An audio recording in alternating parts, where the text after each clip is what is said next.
If you, someone you love, has experienced a challenging life transition, you're going to want to stick around to hear our guest speaker today.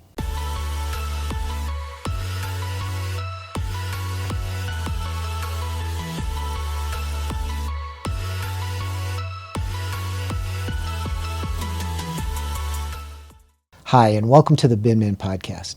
We know that the Christian life can be hard to figure out, but we also believe everyone should know their next step for making their spiritual life more important to them. You want to know something that's hard in life? Transitions. They can be anxiety provoking, whether it's a breakup or whether it's a new job or whether it's moving to an entirely different city. Good night. They are hard. But why are transitions so hard?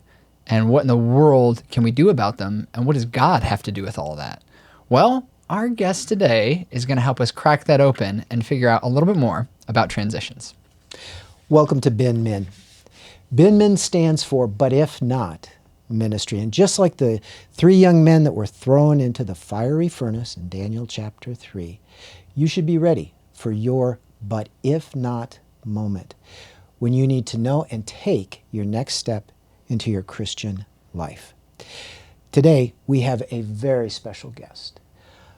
Bobby Barber is amazing, and he's going to be talking about life transitions. He's going to talk about what they are, why they can sometimes be so hard, and then how can a Christian navigate these life transitions.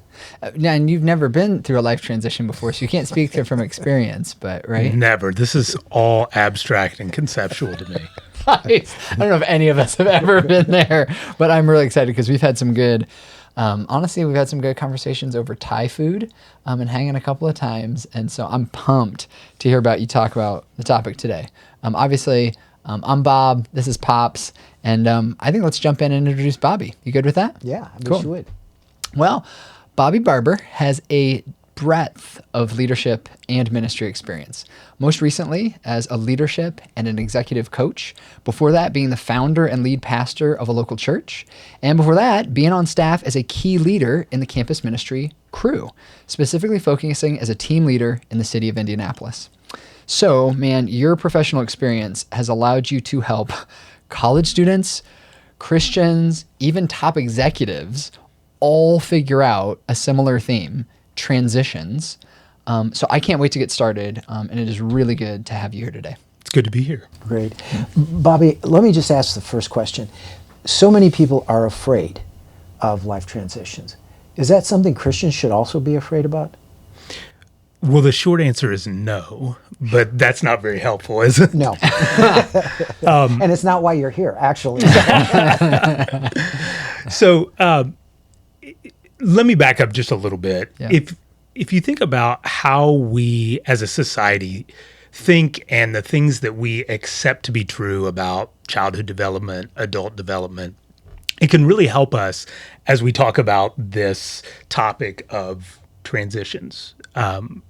We expect that our children will grow and develop from one stage of maturity to the next. In fact, we create system and structure and lots of support to ensure that our children will transition from one stage of development to the next stage of development because we believe that it will help them thrive and flourish as a human being, be a productive member of society, interact with all life has to offer and all that is thrown at them as they grow and as they age. My son is a middle schooler this year. That's a big transition for him. Yeah. That's a big transition for our family. And so what we are trying to do is to come alongside of him and help him. Even though there's some scary aspects of this, there are some things that induce a lot of anxiety for us. We want to make sure that we are supporting him and giving him what he needs to make this transition into a new season of his growth and development and do it in a healthy way. But we also believe the same thing about adult development, right? You know, personally, professionally, we all hope that we are different people at 38 than we were at 18, that we're more mature at 55 than we were at 25, you know? So whether it's personal, whether it's professional, we are continuing to take advantage of opportunities to grow and develop, to transition from one season of life and work to a different season of life and work. And so I think that framework is really helpful as we think about this question of why shouldn't we be afraid of transitions?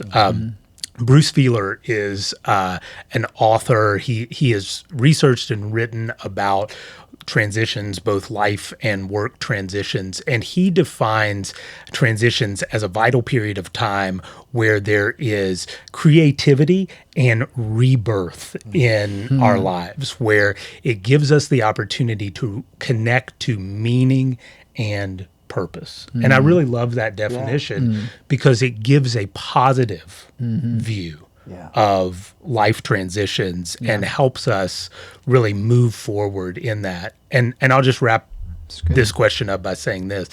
One of my favorite passages of scripture is Ecclesiastes 3. You know, there is a time for everything. There is a season for everything and a time for every activity under heaven. And I think the wisdom of that passage is that God has created the seasons to change, and we transition from this season to this season. There are different activities that we do in one season to the next. And I think all of that is instructive for how life is supposed to work, that we are constantly shifting seasons, that transitions are natural. And that passage ends with the teacher reminding us that God has made everything beautiful in its time. That's wonderful. Meaning there's a purpose. Yeah. There's a purpose to change. There's a purpose to transition. That speaks to something that I think for someone who's a Christian, like it resonates really deeply inside of us, that we feel anxious or fearful of transition, but we also, like if we really believe that there's a good God who's in control of our lives, we do believe that they're not by chance, right? This isn't just happenstance, whatever the transition is. So man, like speak more into that. I love your framing of it, just even as a human person and human development, but like, so start peppering in this other really critical part, which is like, how should we view God's role in our transitions? Honestly, whether those transitions are things that we choose or those are things that we didn't choose. We understand that transitions are natural and a part of life. We understand that conceptually, but I think where the fear and the anxiety generates is that the transition also represents a series of unknowns and potential pain. And so when we are wrestling with the fear and the anxiety of upcoming transitions, it's because we don't know what's on the other side. You know, we may have an idea, we may have desires, but we don't really know what is going to happen to us. My family, we're watching The Chosen, the miniseries about the life of Jesus and with his disciples. And it just amazes me how these men and women chose to leave everyone and everything to follow Jesus. And they did that for a couple of years. And then I can't imagine just what was going on with them when this Messiah, that for whom they had left everything, given their lives to, is arrested and beaten and crucified as a criminal. And that marked a different, like a new season in their life, a season of unknowns. But what did Jesus do? After his resurrection, he showed up. He showed up to them. He talked with them and answered their questions. He fed them food and ate with them. And then just as they were getting used to him being back around, they're walking and talking on the road, and Jesus begins to ascend to heaven. And even in that period, or even in that event, that marked another period of transition. Huge. A different season was coming. What did he do? He assured them of his presence. He promised them power, and then he sent them the Holy Spirit. Yeah. And so I think those three P's. I'm a former pastor, so I think in alliteration.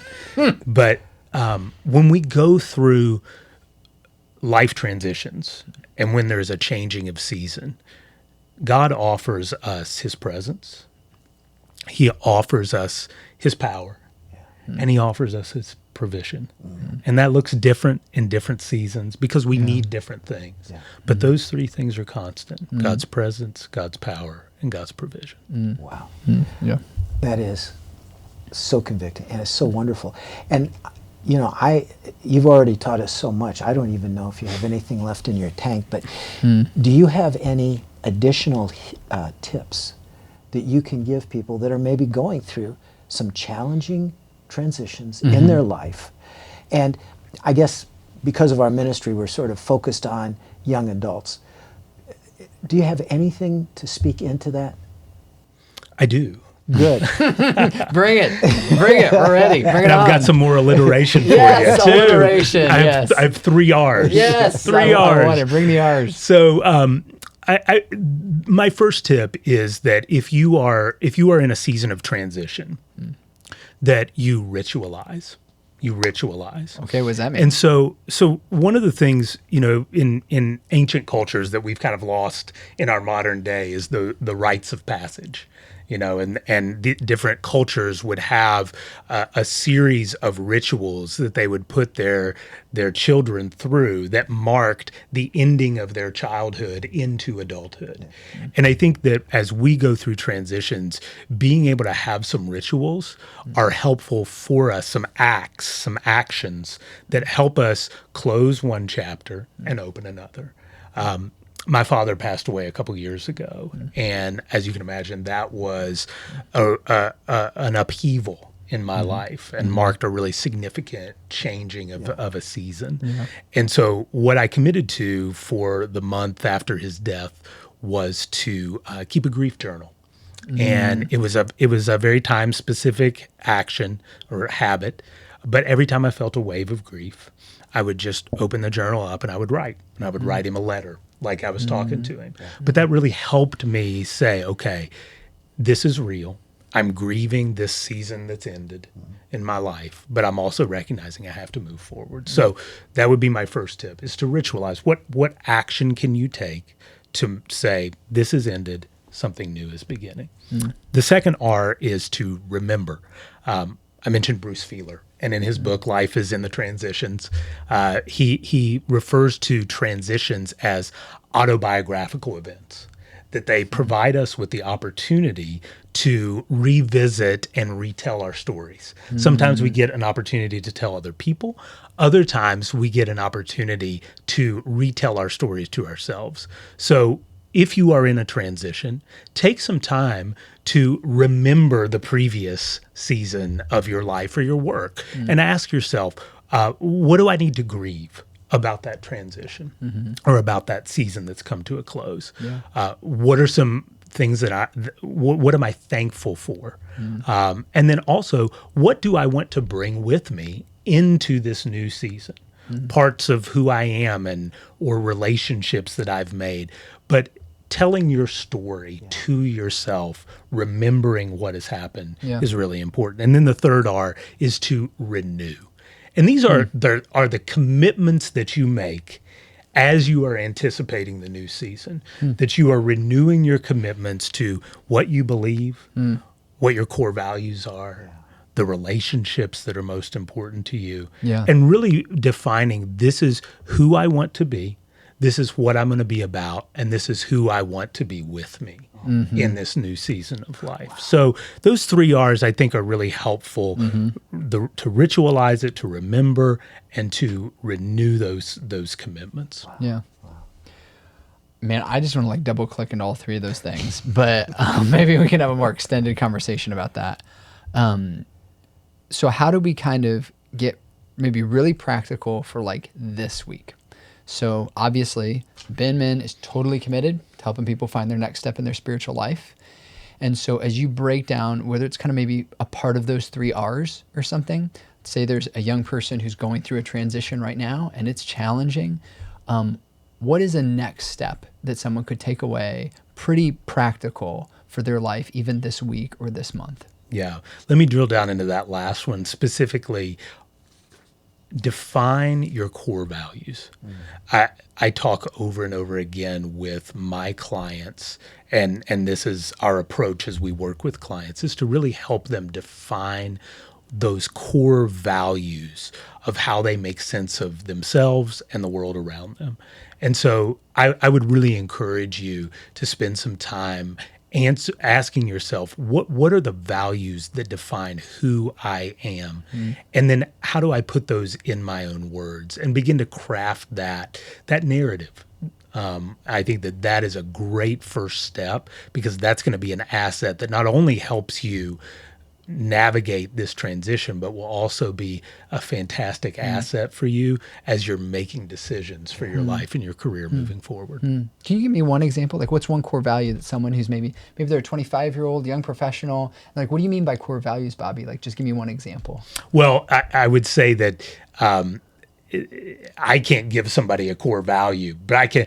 Yeah. They have to make that in their own words, define it in their own words, but I can give you mine. Okay. Oh, great. Yeah. My core value is faith. Yeah. And I define that as the expectation that God will give me what I ask for in his good timing and in his perfect way. That's great.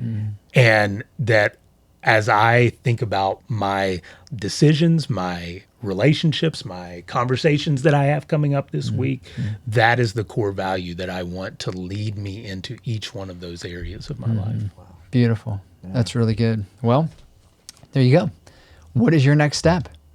Define a core value. You may be in a transition right now, or if not, there's one that's coming sooner or later, and it cannot be a more perfect time for you to set aside a few moments this week to define a core value that you're considering that's central to your life, central to your walk, central to where you think that God is leading you, and use that not just for yourself, but as a conversation with a trusted friend, a trusted mentor or discipler, maybe a pastor or someone that really cares about you and can help you know who you are in the midst of a big shakeup or a big transition. Let us know. Please feel free to share whatever your core value is or how you kind of used an exercise to develop it in your life, whether it's on the comments to this episode or whether on our socials. We love hearing from you. Yeah. Thank you, Bob. Thank you, Bobby. I told you it was great, didn't I? Thanks for joining us for this episode of the Binmin podcast. We know that the Christian life can be hard to figure out, but we also believe everyone should know the next step for making their spiritual life more important to them. Binmin is a resource ministry dedicated to helping you discover those next steps. Yeah, so check out today's episode, and you can also find the show notes at binmin.org, as well as sign up for our newsletter, which is a place you can get exclusive content coming straight to you, kind of updates or things that are going on or things that you can be a part of, maybe even early on or sneak peeks. And as always, maybe the easiest way is to join us on social media, where you can kind of hear little snippets from episodes, early releases, different or new things, and share it with others with things that you've maybe learned today about transitions. We are so excited to be in it with you, figuring out next steps in our spiritual lives. Thanks for joining us. We'll look forward to next time. God bless.